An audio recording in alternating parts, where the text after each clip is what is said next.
সম্মানিত সভাপতি শফিকুর রহমান চাচা,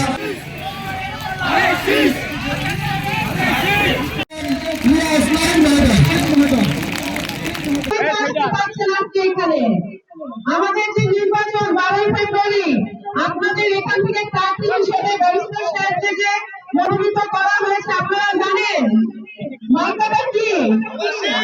ধানের শীষ। তার মার্কা এটা আমাদের শহীদ রাষ্ট্রপতি জিয়াউর রহমান সাহেবের মার্কা। আমাদের মা বেগম খালেদা জিয়া, তিনবারের প্রধানমন্ত্রী, আপসহীন নেত্রী, দেশনেত্রী আমাদের মা আজকে আমাদের মাঝে নেই। আমরা শুরুতেই সবাই ওনার রুহের মাগফিরাত কামনা করব এবং আশা করি যেন আল্লাহর কাছে আমরা সবাই দোয়া চাইব, আল্লাহ পাক যেন ওনাকে জান্নাতের সবচেয়ে ভালো একটা জায়গায় স্থান করে দেয়। আমিন। আপনারা আজকে উপস্থিত হয়েছেন, এটা আমাদের আজকে 22শে জানুয়ারি প্রথম নির্বাচনী সমাবেশ।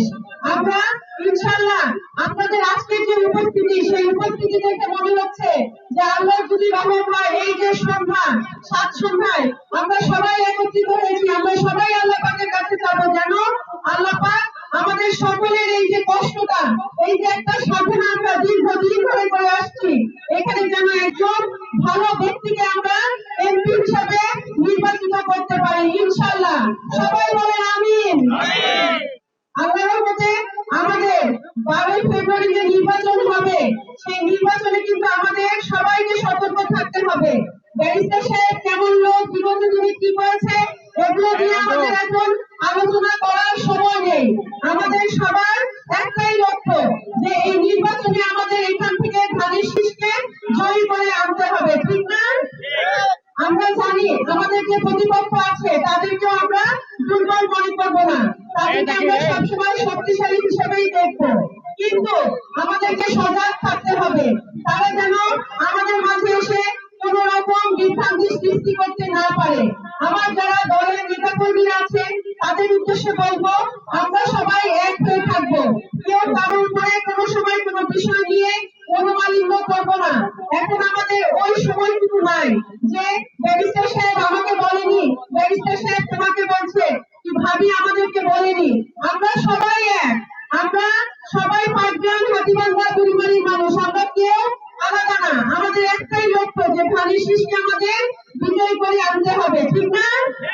আমাদের চেয়ারম্যান সাহেব জনাব তারেক রহমান সাহেব ইনশাআল্লাহ আল্লাহর হুকুম হলে এবার কিন্তু উনি প্রধানমন্ত্রী হিসেবে বাংলাদেশের দায়িত্ব পাবে, ঠিক না?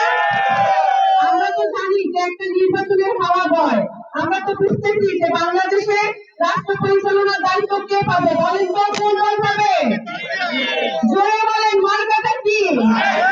ধানের শীষ। ইনশাআল্লাহ যদি রাষ্ট্র পরিচালনার দায়িত্ব ধানের শীষ পায়, আর আপনারা যদি এখানে প্রতিনিধি হিসেবে অন্য কোন দলকে আনেন, তাহলে কি আপনারা কোনো সুযোগ সুবিধা পাবেন?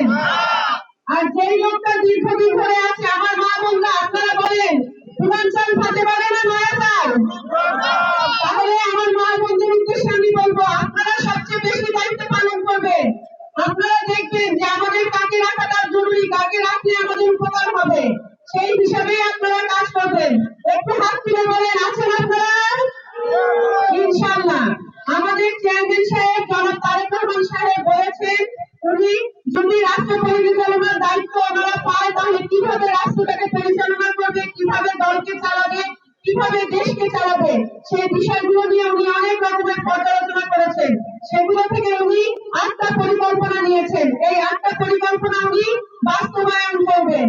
এই 8টা পরিকল্পনার মধ্যে প্রথম হচ্ছে জাতি ধর্ম বর্ণ নির্বিশেষে সবাই মিলে আমরা একটা সুসংগঠিত ভাবে একটা দেশ গড়ে তুলবো, যেই দেশে আমাদের ভবিষ্যৎ প্রজন্ম, আমাদের ছেলেমেয়েরা শান্তিপূর্ণ একটা পরিবেশে নিজেদেরকে গড়ে তুলতে পারবে। দ্বিতীয়ত গণতান্ত্রিক অধিকার মানুষের ফিরিয়ে দেওয়া, মানুষের ভোটের অধিকার ফিরিয়ে দেওয়া। আরেকটা বিষয় হচ্ছে আমার মা বোনদের জন্য, আমি বলতে চাই আপনাদের জন্য ফ্যামিলি কার্ডের একটা বিষয় আছে। এই ফ্যামিলি কার্ডটা বাংলাদেশে যত গৃহিণী আছে, যত গৃহকর্ত্রী আছে, তাদের প্রত্যেকের নামেই হবে। এখন আমাদের প্রতিপক্ষ এটা নিয়ে অনেক রকম আপনাদের কাছে কথা বলছে যে এটা আমাদের মিথ্যাচার, আমরা নাকি বিভ্রান্তি সৃষ্টি করতেছি মানুষের মাঝে, কিন্তু এটা সম্পূর্ণ মিথ্যা কথা। ইনশাআল্লাহ যদি তারেক রহমান রহমান সাহেব প্রধানমন্ত্রী হিসেবে বাংলাদেশের দায়িত্ব পান, উনি এই পরিকল্পনাটা বাস্তবায়ন করবেন। কেননা ওনার প্রথম লক্ষ্যই হচ্ছে আমাদের মা বোনদেরকে উনি অর্থনৈতিকভাবে স্বাবলম্বী করতে চান। এই ফ্যামিলি কার্ডটা প্রত্যেকটা গৃহিণীর নামে হবে। আমি যে একজন ব্যারিস্টারের সহকর্মী, আমার নামেও এই কার্ড হবে। ডক্টর জোবাইদা রহমান, যিনি তারেক রহমানের স্ত্রী, তার নামেও হবে। একজন মসজিদের যে ইমাম সাহেব আছেন, তার স্ত্রীর নামেও হবে। একজন কৃষক ভাই, সেই কৃষক ভাইয়ের স্ত্রীর নামেও হবে। সুতরাং এই কার্ডটা থেকে কেউ বাদ পড়বে না। এখন বিষয় হচ্ছে কার প্রয়োজন। আল্লাহ রহমানুর রহিম আমার সামর্থ্য দিয়েছেন, আমি হয়তো সেই কার্ডটা নিব না, কিন্তু আমার মা বোন যাদের প্রয়োজন, আপনারা সবাই এই কার্ডটা পাবেন।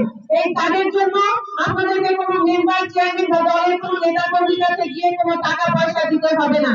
আমাদের যেমন ভোটার আইডি কার্ড হয়েছিল, আমরা যেমন ঘরে বসে ভোটার আইডি কার্ড পেয়েছি, ঠিক তেমনই ভাবে আপনারা ঘরে বসে আপনাদের এই ফ্যামিলি কার্ডটুকু পেয়ে যাবেন।